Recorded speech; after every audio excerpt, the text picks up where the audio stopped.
Bismillahirrahmanirrahim. Allahümme salli ala Muhammedin və ali Muhammed və accil fərəcəhum. Salam, hörmətli izləyicilər, hər vaxtınız xeyir olsun.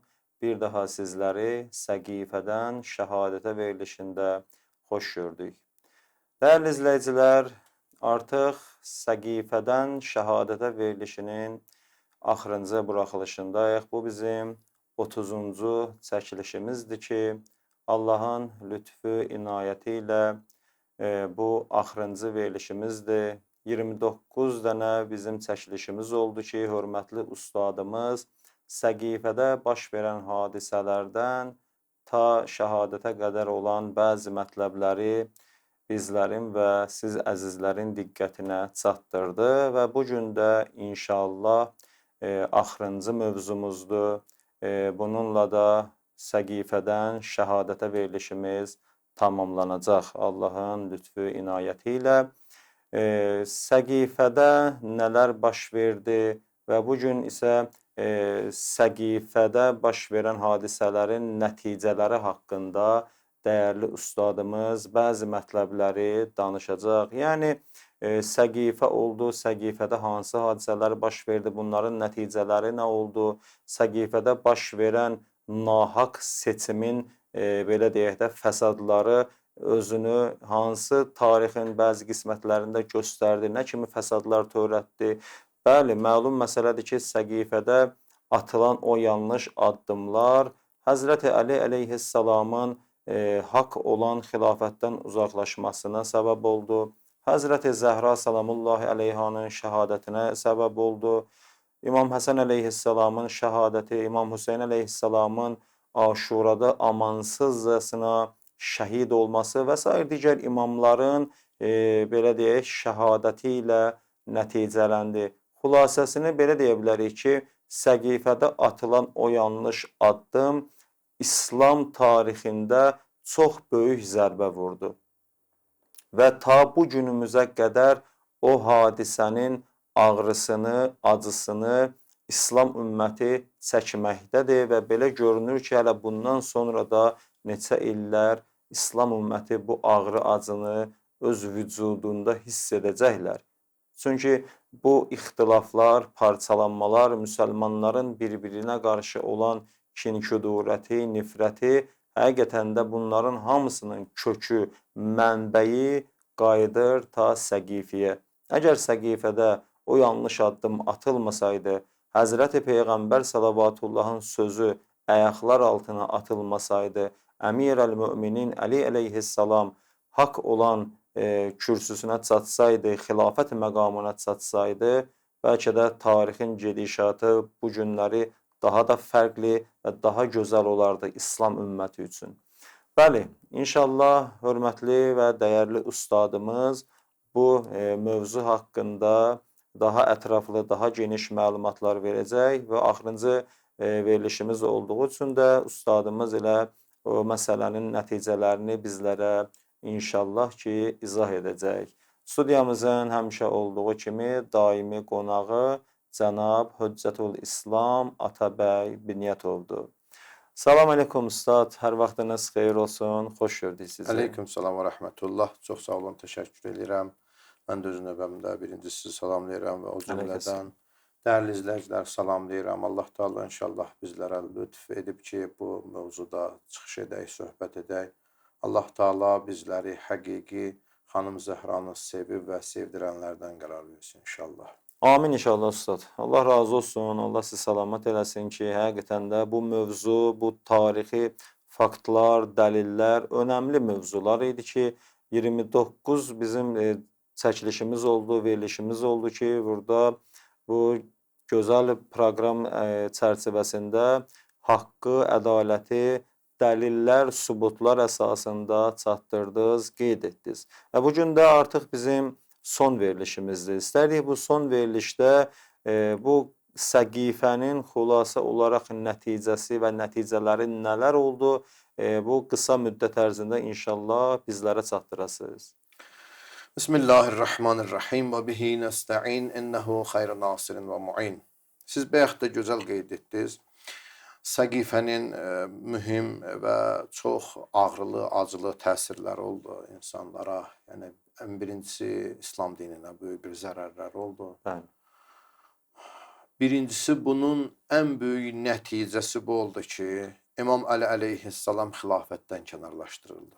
O şəxs ki, Allahın əmri ilə Peyğəmbər salavatullah Həzrəti Əli əleyhissalamı özündən sonra imam təyin etmişdir və bu imamət məqamının da haqqı nə idir? Xilafət məsələsi. Bəli. Yəni xəlifəlik yalnız Allah tərəfindən təyin olunmuş imama aid olan bu hökumətlik haqqıdır. Bəli. Ona görə də bunu Peyğəmbər salavatullah Allahın əmri ilə həm buyurmuşdu ki, Əli məndən sonra mövladır, imamdır və həqiqi sizi bu yolda aparan Əli əleyhissalamdır ki, bu xilafət də mən qoyduğum məktəb, yəni bu əslində Peyğəmbər salavatıllahın gətirdiyi bu din bir məktəbə bənzədirlər. Bu məktəbin də müəllimi Əli əleyhissalamdır. Bəli. Əli əleyhissalam idi ki, bu məktəbi olduğu formada insanlara çatdırsın. Və bu da dövlətçilik şəklində xilafət məsələsi ilə bahəm bu imamətlə, öz elmi ilə, şərafəti ilə bu İslam qanunları çərçivəsində insanlara hidayət eləsin. Amma çox təəssüf ki, bu böyük bir, mənfi bir hadisə ki, Səqifədə baş verdi. Siz bayaq da buna işarə elədiniz. Həqiqətən İslamda bütün fəsadların, problemlərin, ixtilafların, firqələr və məzhəblərin yaranmasının kökü Səqifəyə qayıdır. Birinci səhv addım Səqifədən başladı. Əlbəttə ondan da öncə Peyğəmbərin dövründə də bəzi səhabələrin səhv addımları var idi. Deyə bilmərik ki, yox idi. Münafiqlər filan bəsməkən. Amma o dövr geniş formada, kütləvi formada və ya rəsmi formada olmamışdı. Bəli. Bu tez bir zamanda aradan gedə bilirdi və sakitləşdirilirdi. Amma Səqifədə Peyğəmbər salavatullah ki, həmən bazar ertəsi günü, Hicrətin 11-ci ili, Səfər ayının 28-dəki dünyasını dəyişdi. Həmən gündən ki, birinci səhv addımın çox təəssüf ki, Ənsar atdı, Səqifədə cəm oldu. Sonra isə mühacirlər eşidəndən sonra Əbu Bəkir, Ömər və Əbu Əydə Cərrah bu 3 nəfər gedəndən sonra onların tam əksin orada bu qanun çıxartdılar özlərindən və öz xeyirlərinə bu xilafət apardılar. Bunu aparmaqla böyük bir fəlakətə, yəni müsəlmanları fəlakətə doğru apardılar, ixtilafa doğru apardılar. Yəni müsəlmanlar haqdan kənarda qaldı. Fatimi Zəhra salamun əleyhanın 2 dənə üzr istəyirəm xütbəsi olub. Bir xütbəsi Fədəkiyyə xütbəsi ki, məşhurdur. Amma ikinci xütbəsi ki, çox təəssüf ki, bu çox da deyilmir, Ənsar xanımlarına. Xanım Zəhra salamun əleyha axır günlərində ki, xəstə yatırdı, evinə hücum olunub, ona zərbə olduqdan sonra Mədinə əhalisinin xanımları gəlmişdi. Xanım Zəhra bu fürsətdən istifadə edib onlara Ənsarın etdiyi, mühacirlərin etdiyi pisliklər və sonra isə Əli əleyhissalam olan hadisələri çatdırır. Orada Əli əleyhissalam buyurur ki, əgər xilafətə gəlsəydi bu işlər baş verəcəkdi. Çox söz deyir burada, çox həqiqətən insanı ayıldan sözlər deyir. Amma bir hissəsini mən inşallah çatdıracağım. Birinci, xanım Zəhra salamda Allaha and içir. Buyurur ki, və təllah ləv məlu anil məhəccətil laihə. Buyurur ki, əgər Ənsar və mühacirlər, yəni siz insanlar, bizdə bir məsəl var, deyir ki, 2 ayağın bir başmağa diriyib. Yəni inatkarlıq. Burada inatkarlıq mənasında yəni ki, hamı bir yerə toplaşsaydı deyir. Buyurur ki, və təllahu ləv məlu anil məhəccətil laihə. Bu açıq-aşkar, aydın formada olan bu yolda hamısı bir yerə toplaşıb bir fikirdə olsaydılar və təkafu ən zimamin nəbəzəhu iləyhi Rasulullah. Əgər Peyğəmbər salavatullah Əli əleyhissalamı ki, özündən sonra təyin etmişdi, onu qoruyub saxlasaydılar, yəni Əli əleyhissalamı xilafətdə qoysaydılar, nə olardı? Üçüncü buyurur, və zalu ən qəbulil həccətil vadihə. Onda nə olardı, nə baş verərdi? Əli əleyhissalam onları asan formada düzgün yola hidayət edərdi. Burada nə demək istəyir? Birinci nöqtə nədir? Siz bir yere toplaşmadınız. Başka yere gittiniz. Bəli. Yani peygamberin dediği yere toplaşmadınız. Başka yere gittiniz. İkincisi peygamberin dediği halifenin ardınca gitmediniz. Başka yere gittiniz. Üçüncüsü eğer onun ardınca geçseydiniz sizi düzgün yola hidayet edecekti. İndi demeli onun ardınca gitmediniz. Demeli yolunuz nedir? Səhv yol, zəlalət yolu. Zəlalət yolu gidiyorsunuz. Bu üçüncü məsələ. Dördüncü ne buyurur? Hanım Zəhra salamı. Leraddahum ileyha. Leraddahum ileyha yani hamını öz haqqın verərdi hamıya. Hamıya öz haqqın verərdi. Yani ədalətlə hər bir şey. Bəli. Kimin nə öhdəsindədir, haqqı nədir onu verəcək. Düz. Necə ki bu xilafəti dövründə. Öz xilafəti dövründə sonda 25 yıl sonra Əli Rəsəm təqribən 5 ilə yaxın hakimiyyətdə oldu. Bir adama imkan vermədi ki, bir qəpiyi də artıq pul götürsün. Düz. İmkan vermədi. Hətta öz qardaşı. Hətta öz qardaşı olmur, kim olur olsun. Bəli, bəli. Heç kəsə. Peyğəmbərin ən yaxın sahabələri var idi ki, hətta bəzi tarixdə var ki, onun qufulları, kilitlərin pəhlivanlar daşıyırdı. Onun sərvətinin, var dövlətinin qapısının kilitləri. Bəli. O adamlar gələndə ki, mən Təlhi ilə Zübeyd idi. Gələndə ki, Bəsrə ilə Küfənin hakimliyini ona versin, Əleyhissalam onlara nə göstərdi? Bir dənə Şamı yandırıb söndürməklə onlar tutdular ki, artıq biz Bəli. bu xilafətdən heç nə əldə edə bilmirik. Nəsibimiz yoxdur. Bəli, bəli. Yəni bundan öncəki 3 dənə xəlifə bunlara çox bizim dildə volya vermişdi, Bəli, çox bəli. bunlara üz vermişdi, hər nə istəyirdi bunlara verirdi. Əleyhissalam dedi, uzur olmayacaq. Sənin haqqın nədir onu götürəcəksən. Fəhlənin haqqı nədir onu götürəcək, işçinin haqqı nədir onu götürəcək. Bir nəfər yaxşı sahabədir deyə çox götürsün, qalanın haqqı zayi olsun, o olmayacaq. Ona görə xanım Zəhra buyurur ki, hər kəsin leraddahum ileyha. Kimin nə haqqı vardı onun özünə qaytaracaqdır. Bəli. Beşincisi isə buyurur və hamalahum aleyha. Necə insan iş görəndə heç vaxt istəyir ziyan görməsin? Peyğəmbər sallallahu sonra. Əgər Əleyhissalamın ardınca geçsəydiniz, heç vaxt siz ziyan görməyəcəksiniz. Nə cəhətdən? Maddi cəhətdən? Xeyr, mənəvi cəhətdən. Yəni bu günləri siz artıq ziyan içindəsiniz. Ziyan içində. Yəni artıq Peyğəmbərdən sonra siz yolunuzu acmısınız. Azmısınız yolunuzu. Siz artıq həqiqi İslamın ardınca getmirsiniz. Allahın təyin elədiyi İslam budur ki, Əlinin ardında olmalısınız. Əli sizin xəlifə. Amma siz nə elədiniz? Öz yeni bir Allahlıq iddiasıdır. Yəni Allah biz bunu istəmirik. Biz özümüz istəyirik. Sənin seçimin bizə önəmli deyil də, özümüz istədiyimiz seçirik. Bəli. Əf'ali ilahidə burada artıq şirkə gəlib çıxır. Yəni Allahım, sən mənə təyin eləmisən, mən səni qəbul eləmirəm. Mən öz seçdiyimi qəbul edirəm. Burada nə deməkdir? Yəni mən özüm Allahlıq iddiası edirəm. Nazubillah, mən Allahdan yaxşı biləm və mənim xeyrimə nə kim lazımdır öz edirəm. Elə həmən şey gəlib çıxır ki, yəni Allahdan üstünəm, mən Allahdan yaxşı bilirəm. Allahın bizə təyin elədiyi bizim salahımıza deyil, bizim təyin elədiyimiz bizim salahımıza. Bəli, elədir usta. Ustad, bağışlayın, burada qeyd etdiyiniz məsələlərin hərəsi öz özlüyündə çox gözəl mövzulardır. Yəni bunların hərəsinin üstündə nə qədər danışmaq olar. Həqiqətən də bu qeyd etdiyiniz məsələdə də ki, məsələn, bunlar yanlış addım atdılar, getdilər başqasını seçdilər. Nəinki onlar öz zərərlərinə, yəni bunlar düzdür.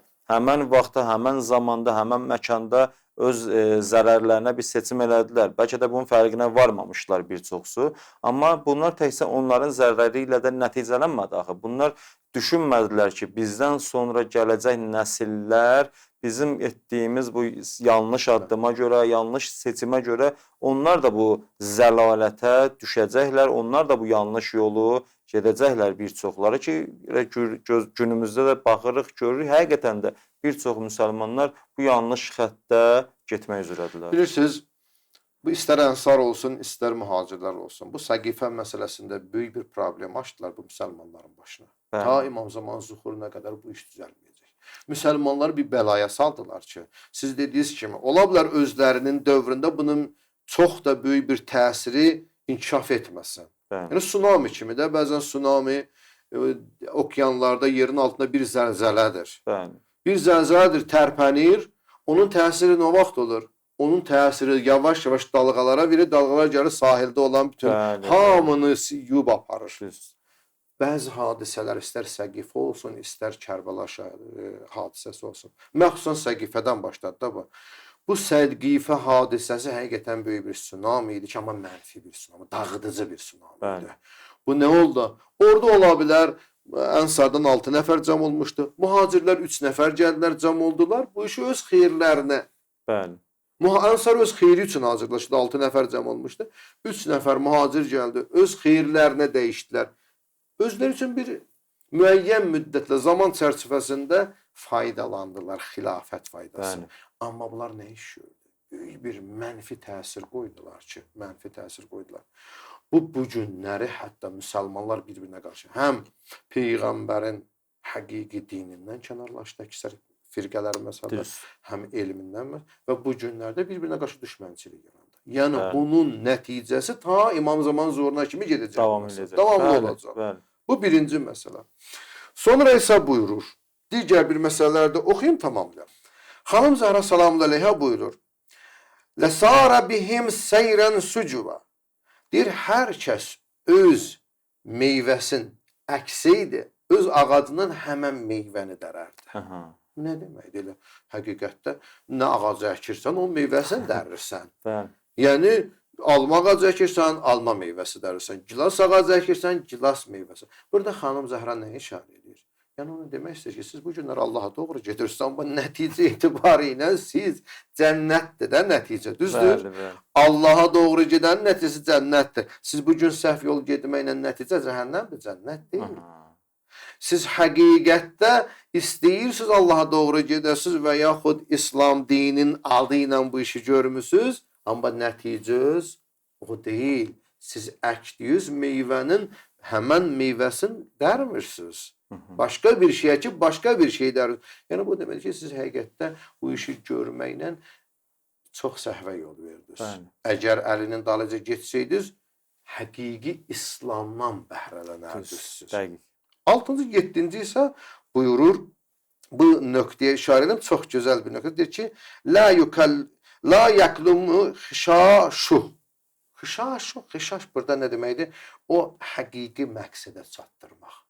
Xanım Zəhra buyurur ki, əgər siz əllə darınca geçsəydiniz, ardınca geçsəydiniz, həqiqi məqsədə siz çatdınız. Yəni, siz artıq öz məqsədinizə çatmayacaqsınız.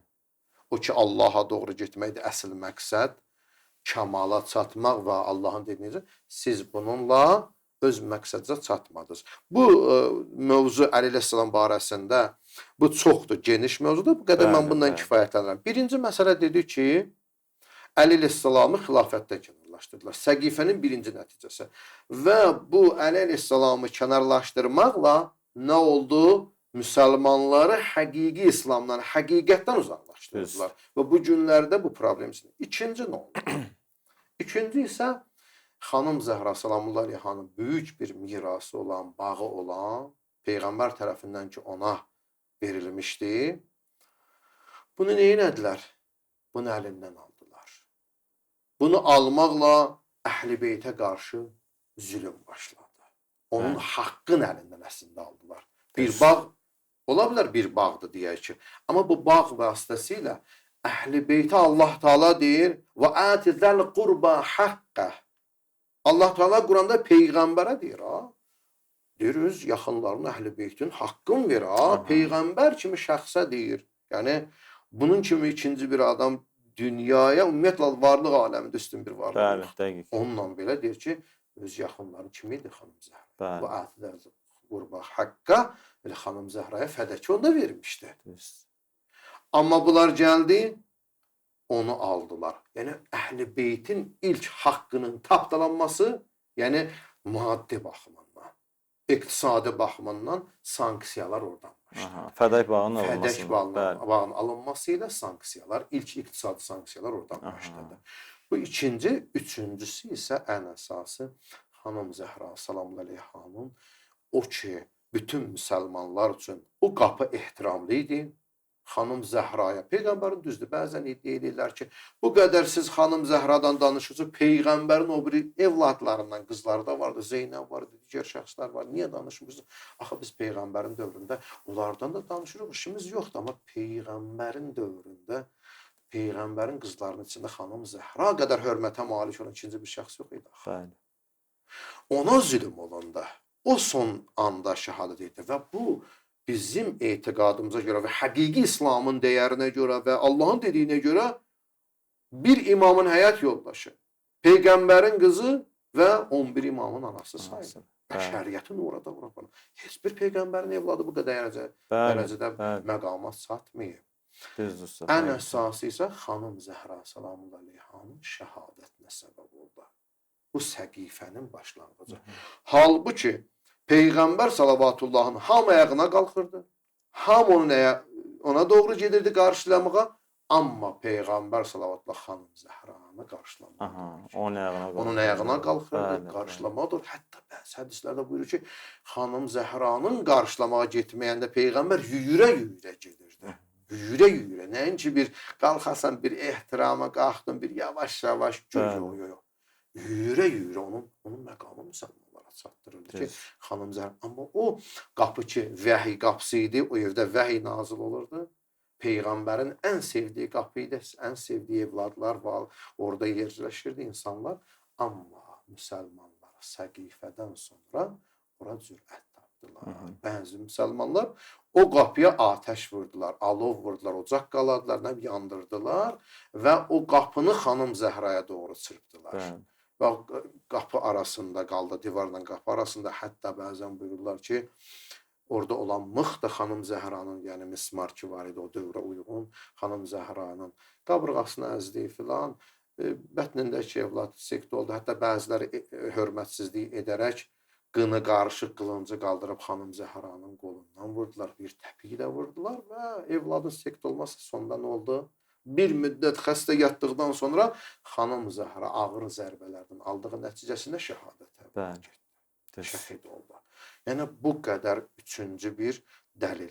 Ustad, bağışlayın, burada bu qeyd etdiyiniz həqiqətən məsələlər təəssüf edici məsələlərdir. İnsan eşidir, yəni onların orada elətdiyi, törətdiyi belə bu cinayətlər, vəhşiliklər, yəni insanı çox təəccübləndirir, heyrətə gətirir. Yəni siz necə ola bilər ki, Peyğəmbər salavatullahın vəfatından az bir müddət sonra bu kimi hərəkətlərə cürət elədiniz və sizin də buyurduğunuz kimi oradakı o hadisələr baş verdi, vəh qapısına, Əhl-i-Beyt qapısına bu hörmətsizliklər olundu. Bir növ həm də cəmaatın gözündə də belə deyək, Əhl-i-Beytə olan hörmət ehtiramı aşağı saldırdılar. Və bu gün də bu şəxslərin bəzi davamçıları baxsan ki, həqiqətən də Əhl-i-Beyt əleyhimussalama qarşı elə bir hörmətləri, ehtiramları yoxdur. Eyni ilə ağalarının getdiyi yolu gedirlər, eyni ilə onların elədiyi kimi onlar da həqiqətdə hörmət ehtiram qoymurlar Əhl-i-Beytə. Düzdür, bəziləri indi dildə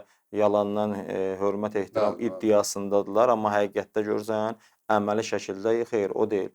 Var, bəzi şəxslər var, işim yoxdur, yəni onların da haqqına girmək. Həqiqətən də bəzi şəxslər var ki, həqiqətən Əhl-i-Beytə hörmətləri, ehtiram var. İstisnai şəxslərlə bizim işimiz yoxdur. Amma bəziləri də var ki, həqiqətən də görürsən, öz ağalarının yolunda sabit qədəm qalıbdılar. Onlar bir iş gördülər ki, Əhl-i-Beytin ehtiramını sındırdılar. Bəli. O ehtiramın sınması vasitəsilə illər keçdikcə müsəlmanların onlara qarşı adi insan olması formasında neynədilər? Artıq fikirləri dəyişdi, onlara adi insan. Ona görə də bu günləri Muaviyyə ilə əleyhissalam barəsində söhbətə baxın, Vahabilər. Nə deyirlər? Çünki Muaviyyə də sahabə idi, Əli də sahabə idi. Eyni tərəziyə qoyurlar. Eyni tərəziyə qoyurlar. Bu elə vaxt mərhələ keçdikcə bu Əhl-i-Beytə qarşı olan ehtiram nə oldu? Adiləşdi. Ona görə də bu böyüklərdən onların səhvləri idi. Ən əsası isə əsas təsir harda qoydu özünü göstərdi? Kərbəla hadisəsində. Bu səqifənin nəticəsi Kərbəla hadisəsində baş verdi. Baxın, Şiələrin etiqadına görə, hətta bəzi əhl-i-sünnə alimlərinin ki, mən burada indi vaxt olsa inşallah onu işarə edəcəm. Əhl-i-sünnə alimlərinin bəzilərinin etiqadına görə İmam Hüseyn əleyhissalamın başı Kərbəlada yox, həqiqətdə səqifədə kəsildi. Bəli. Niyə? Çünki əslində Yezid nə idi? İş icraçısı idi. İşi görən bu idi. Amma bu işin proyekti hasan düzülmüşdü səqifədə. Siz elə bilirsiniz ki, İmam Əli əleyhissalamı xilafətdən kənarlaşdırmaqla tək İmam Əleyhissalama zülm etdilər? Xeyr. Peyğəmbərə də zülm etdilər. Digər imamlar da onun ardınca öz haqqından kənarlaşdırıldı və sadə formada digər imamları da şəhid elədilər. Düzdür. İmam Hüseyn əleyhissalamın şəhadətinə. Mən burada bir neçə dənə hədis var və ya tarixi məsələlər var ki, onları inşallah tez bir zamanda vaxt azlığına əsasən bunları çatdırım, inşallah tamamlayalım. Bəli, sonra vaxtımız da biraz Bəli. az qalıb. Baxın, xanım Zeynəb salamullahi əleyha Aşura günü. Bu da Seyyid ibn Tavus Lühuf kitabının 143-cü səhifə və 134-cü səhifəsində buyurur. Buyurur ki, o zaman ki İmam Hüseyn əleyhissalam şəhid oldu, xanım Zeynəb salamullahi əleyha belə buyurdu. Ya Muhammedə, ey Muhammed, hava Hüseynun bil ərai, sənin bu Hüseynün üryan haldadır. Orada İmam Hüseyn əleyhissalamı şəhid edəndən sonra onun libasını da soyundurmuşlar, köynəyəcəni çıxartmışlar. Təsvi aleyhir rihis sabah, o badi sabah dilləri, sabah küləyi. Deyir ki, onun üzərində sabah küləyi əsir. Qatilə əvladil bəğaya, deyir, onun kimlər şəhid elədi? Onu kimlər öldürdü? Həmən zinazadələr, yəni zalimlar, fasiqlər. Və huzna, və kərəba. Sonra nə dedi? Əl-yəv matə cəddi Rasulullah. Bugün cəddi Rasulullahdır bu günləri. Bizim cəddimiz vəfat. Həmən Səqifə ilə Peyğəmbərin vəfatı ki, həmən Səqifə günü idi. Onunla gəldi, bu Aşura günün gəldi. Neylədi? Birləşdi. Əl-yəv matə cəddi Rasulullah. Əslən, bu gün deyir, Aşura günü deyir, Peyğəmbər vəfat elədi. Bu uzun bir məsələdir. Sonra buyurur, və hada Hüseynün məczuzir rəsi minəl qafa. Və həmən Hüseyndir ki, boynun arxasından başı kəsilib. Məslubul əmaməti və rida. Onun əmmaməsi və libası, əbası nə oldu? Oğurlandı, qarət oldu. Bi əbi mən ədha əskaruhu. Deyir ki, onun ordusu həmən vaxtı deyir ki, yavməl ithnayn nəhba. İthnayn yəni bazar ertəsi. Bazar ertəsi də həmən Peyğəmbərin dünyadan köçən günü bazar ertəsi idi. Əslində deyir, bugün əslində deyir İmam Hüseynin bazar ertəsi günü, yəni Səqifə günü İmam Hüseyn əleyhissalamın libası qarət olunur, başı kəsildi. Hamısı nə deyir? Deyir ki, Adha əskaruhu yavməl ithnayn nəhba. Deyir ki, onun libasları isnəy, yəni bazar ertəsi deyir, əslində qarət oldu, şəhid oldu. Amma digər iki dənə mən əsas Əhl-i-Sünnə aliminin sözünü deyim, digər hədislər çoxdur bu arasında, kəlamlar çoxdur. Deməli, Əbu Bəkir bin Ərəbi, Maliki məzhəbindən Əhl-i-Sünnə alimi fəqih edir ki, həm mühəddisdir, hədis nəqli, həm müfəssirdir, təfsir alimidir.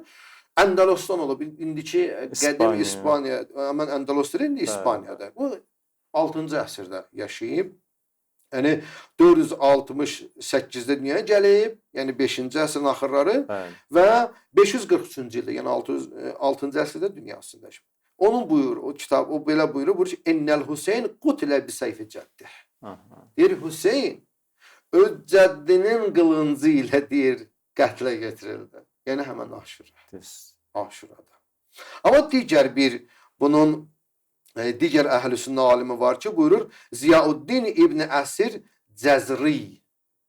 Cəzri buyurur, hansı kitabda Əl-Vuhuşul Mərqum, Əl-Vəşyul Mərqum fi Həllil Mənzum 383-cü səhifədə belə yazır. Və aləm, Ənəl Hüseyn ləm yuqtəl fi yevmi Kərbəla. Hüseyn Kərbəla günü dünyasını dəyişmədi. O gün öldürmədilər Hüseyni. Və innəmə qutilə fi yevmi Səqifə. İmam Hüseyn əleyhissalam deyir ki, Səqifədir.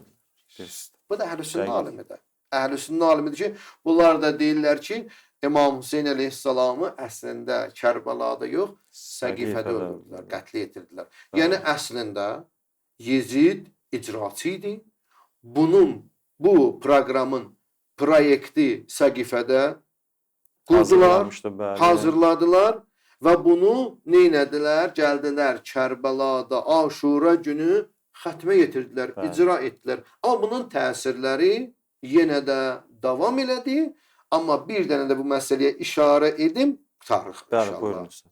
Məsudi, Məsudi Əhl-i-Sünnə alimlərindəndir ki, Muruduz Zəhəb kitabında buyurur ki, hətta İmam Hadi əleyhissalam şəhadətə getəndə deyir, buyurur, onun qapısından bir dənə cariyə, xidmətçi xanım çıxdı, hətta qara yanız deyir, qara. O da buna işarə edir, yevmul isnəyn. Bizim başımıza nə gəlir? Həmən bazar ertəsindən gəlir.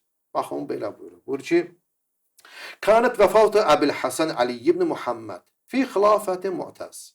O yazır ki, Əbul Həsən Ali ibn Muhammed, yəni ki, İmam Hadi əleyhissalam Mu'təzin dövrü, Mu'təz billahın dövründə o vaxtı yaşayırdı. Və zalikə yevmul isnəyn lil ərbə'i yəbiyaqini min cəmadil axir. Cəmadil axirin vəfat elədi o dövrdə. İşim yoxdur. Bizim işimiz buradadır. Və sumi'at fi cənazətihi cariyyətun. Deyir, eşitdim ki, o cənazənin yanında deyir, bir dənə cariyə, savda, qara bir xanım. Və hiyə təqulu məzə ləqinə fi yevmil isnəyn. Bizim başımıza nə iş gəlir? Bazar ertəsi. İsnəyn, yəni farsça deyirlər ki, düşənbə. Düşənbə. Yəni isnəyn həmən bizdə deyirlər bazar ertəsi. Birinci gün.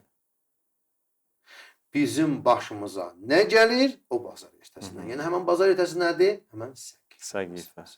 Yəni əslində müsəlmanların, istər məsum imamların başına gələn bəlalar, istər İslamın başına gələn, istərsə bütün müsəlmanların başına gələnlərin, bəlaların hamısının kökü qayıdır səqifəyə. Bəli, Üstad. Bəli, təəssüflər olsun. Həqiqətən də səqifədə bir dənə zəhərli toxum əkdilər ki, o böyüdü, böyük bir dənə ağaca çevrildi və bu gün də o ağacın həqiqətən meyvələri, zəhərli meyvələri İslam ümmətini, İslam cəmiyyətini elə zəhərləməkdədir. Elə belə baxır ki, İmam Zaman əleyhissalamın zuhuruna qədər də siz də buyurduğunuz kimi bu zəhərli ağac, onun meyvələri davam edəcək. İnşallah. Mən üzr istəyirəm, bir məsələ toxunum. Bir şair bir dənə şeir yazıb, farscadır.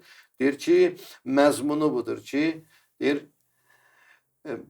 Hərmələ Əliyəsğarın boğazına oxu atmadı. O ox səqifədən başladı. Səqifədən atıldı Əliyəsğarın boğazına.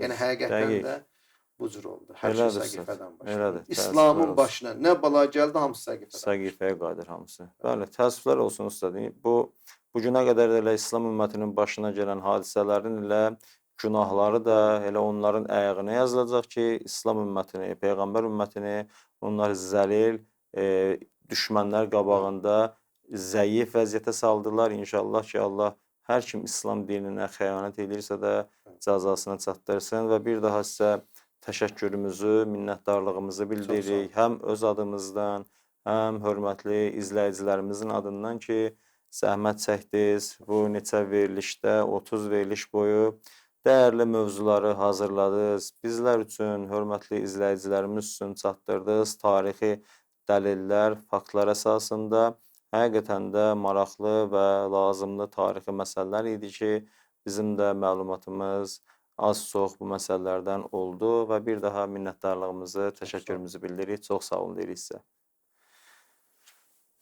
Bəli, hörmətli izləyicilər, həm bugünkü verilişimizin sonuna çatdıq, həm də ki, əvvəldə də qeyd etdiyimiz kimi səqifədən şəhadətə olan proqramımızın axırıncı verilişi idi.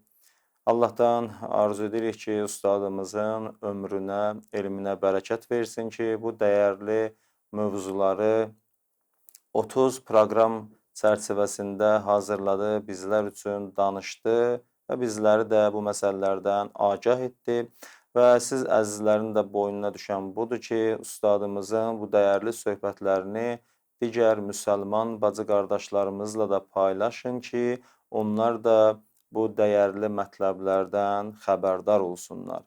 Bir daha sizləri Allaha əmanət edirik. İnşallah, əgər Allah lütf etsə, qismət etsə, gələn verilişlər, proqramlarda görüşmək ümidi ilə. Sağ olun, salamat qalın.